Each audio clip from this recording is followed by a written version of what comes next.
Today I thought I would talk a little bit about chickenpox. We've talked about shingles before and how it's a reactivation of chickenpox, but chickenpox is a disease in its own right. And right now there's an outbreak in Hawaii. And chickenpox is something that many people my age thought was a rite of passage. You got it sometime, probably before eighth grade or so. It was uncomfortable. You had fevers, chills, you didn't feel good, and you had this rash that you might pick and scratch and cause scarring from. That's usually what people had with chickenpox. However, some people would get more severe disease and have high fevers and febrile seizures. Some could get chickenpox pneumonia.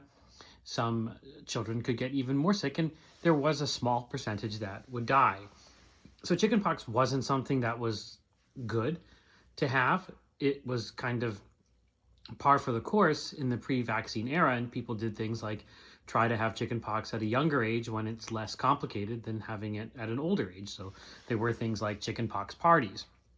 But a vaccine was developed against chickenpox.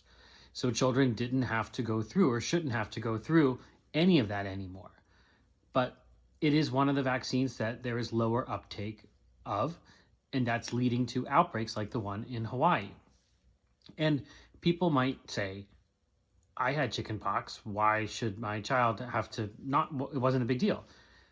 Well, why should someone have to suffer through chickenpox? So certain countries like Denmark, which we're now emulating the vaccine schedule of, they think it's okay for children to suffer through chickenpox. I don't think that's right when you have a safe and effective alternative to getting it. And remember, if you don't have chickenpox, if you don't get chickenpox, you won't get shingles.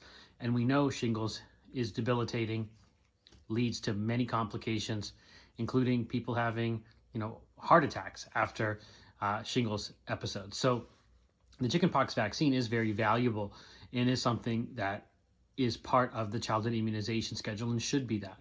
And this idea of chickenpox being something that everybody should cope with or deal with is wrong, because there are real consequences to having chickenpox.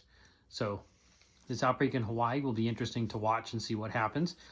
And I suspect we will see chickenpox cases in other parts of the country as well as vaccination rates slip.